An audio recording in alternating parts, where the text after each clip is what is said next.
Good morning. Yesterday we did up to 11 paragraphs of the story Packing, and I hope you must have enjoyed the fun involved in it. I hope you remember all the blunders which Jerome committed while packing the bag, and you also must be remembering the mistakes which George and Harris committed while doing the hampers. And now we discussed the entry of our fourth character, their pet dog, Montmorency. See, 12th paragraph, page number 86. Montmorency was in it all. Of course, Montmorency's ambition in life is to get in the way and be sworn at. If he can swim in anywhere, be sworn at, they have given the meaning, get scolded. Means he's so irritating that anywhere he goes, he is scolded. Where he particularly is not wanted, and be a perfect nuisance and make people mad and have things thrown at his head, then he feels his day had not been wasted. This dog is a very, very irritating dog, and he creates so much nuisance that the people who are around him become so much irritated with him that they scold him and they start dropping things on him. And then he feels that he has lived his day properly. To get somebody to stumble over him, to fall over him and curse him steadily for an hour is his highest aim and object. So the way the author is describing Montmorency is enough to tell you about his nature. And when he has succeeded in accomplishing this, accomplishing means getting. This means what? That somebody should throw things on him and scold him. His conceit becomes quite unbearable. Conceit here means his sense of pride, that he feels very proud of himself. He came and sat down on things just when they were wanted to be packed, and he labored under the fixed belief that whenever Harris or George reached out their hand for anything, it was his whole damp nose that they wanted. Means he came there when they were doing the hampers and he is touching everything. He put his leg into the jam. Now here are some particular details which you can write if we ask you the question, how did Montmorency upset their packing, or how did Montmorency disturb them? First he put his leg in the jam. Then he worried the teaspoons. Worried here means not tension, but he scattered them, disturbed them. And he pretended that the lemons were rats. Then he played with lemons and he scattered the lemons also. We got three funny things that he had done till now, and got into the hamper. He sat into the basket and killed three of them. Three of them means three of what? Three of those lemons, because he might be thinking that they are some insects, before Harris could land him with the frying pan. Harris said, I encouraged him. Harris is blaming Jerome. He says that Jerome is instigating Montmorency to do something like that. I did not encourage him. A dog like that does not want any encouragement.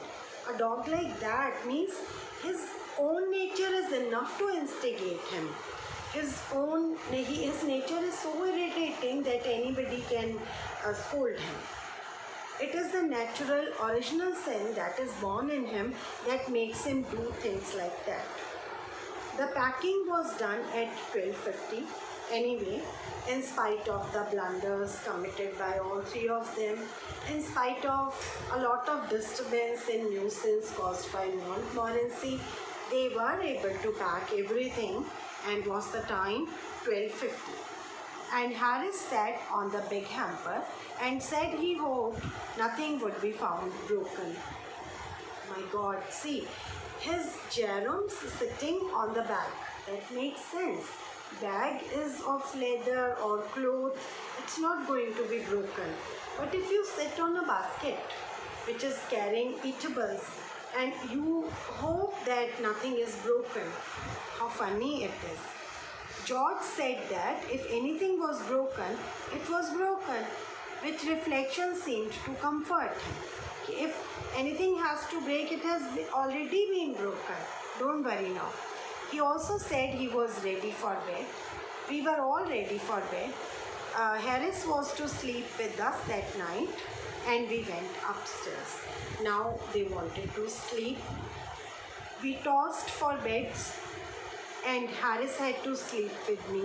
Means we changed our sitting plan.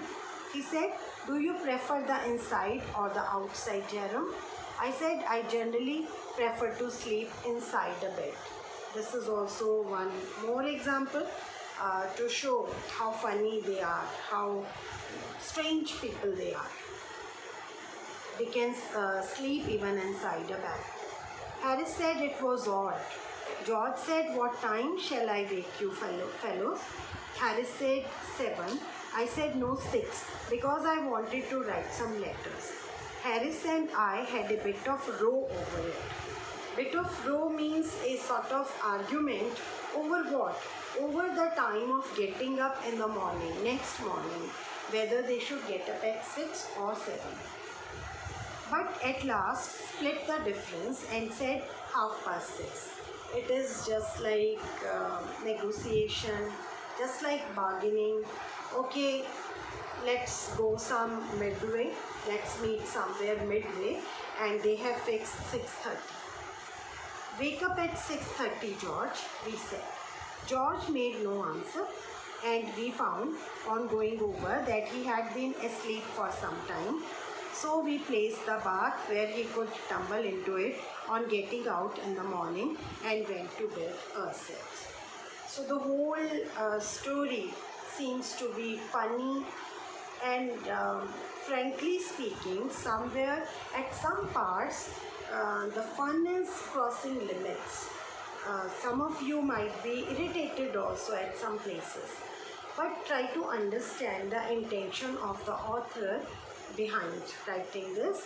He has shown the mistakes committed by some funny and strange people in the story, but what actually he wanted us to learn? He wanted us to learn what to avoid while packing.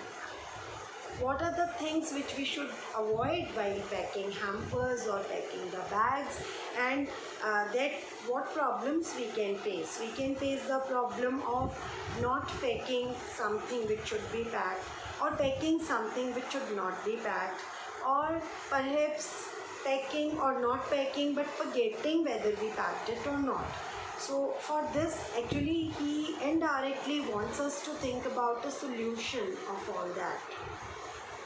Keeping a list of all the things that you want to carry with you can be a good solution, and as you are keeping a thing inside the bag, you can just put a tick or some sort of mark in front of that thing so that you are not confused later on whether you packed it or not. Anyway, it is easy overall.